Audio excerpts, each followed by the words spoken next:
Hey everybody, Eric Hudson here, call sign Nuke, out in lovely Las Vegas, and today I'm going to go over the three most important things to think about before you start your home search.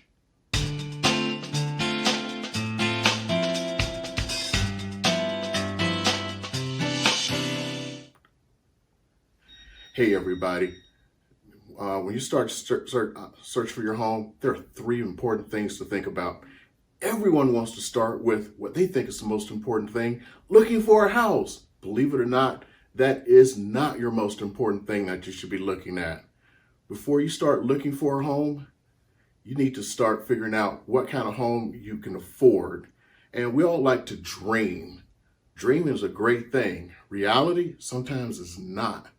So before you even start your home search, you actually need to reach out to a good lender. And you can do this one of two ways. You can either start searching yourself or find a real estate professional that you trust.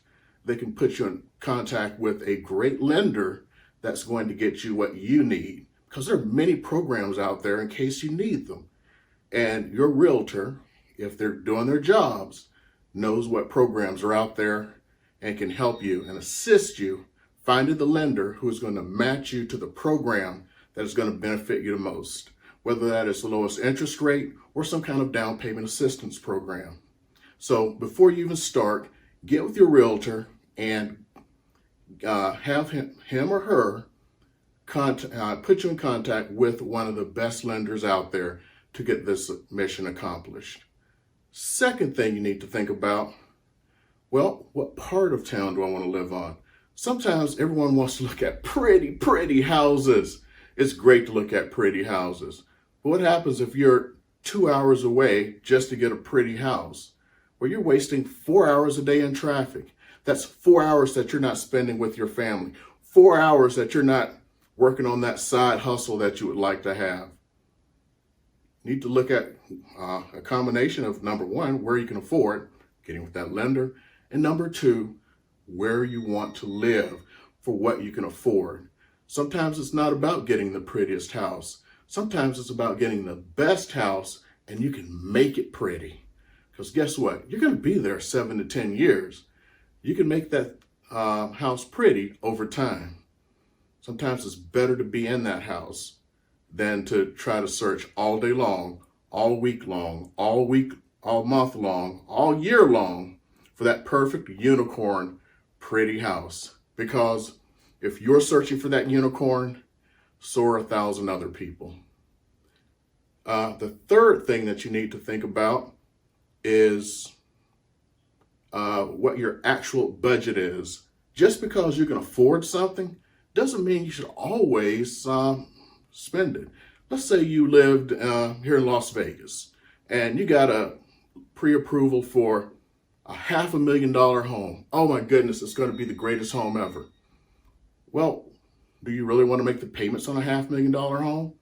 Think about how much those payments are going to be and what it takes away from your family just to live in that pretty home. What if you can get by with a $350,000 home? See, that's like the opposite of what some realtors go. It's like, go big or go home. It's like it's Texas everywhere. No, it's not Texas everywhere. You got to start thinking about what you're going to spend and what it does for your family. If you got to spend $2,000 a month to live someplace, that's great. What happens if you have to spend $3,500? I think that what's happened in the world lately has taught us sometimes you need to hold on to some of that money. So you need to get the pretty home for the least amount you can and with a bit of realism. And that's where a combination of you, your banker, and your real estate professional can help. So sometimes you need to take the emotions out of it and you got to think of that Spock brain. What is it going to do for me over the long term? Because if you have a $3,500 a month payment for your mortgage because you wanted that $500,000 home, that's great. What about now? Those who went big or went home, how are you feeling now if you could have had a great home for $350,000 and a $2,000 a month payment?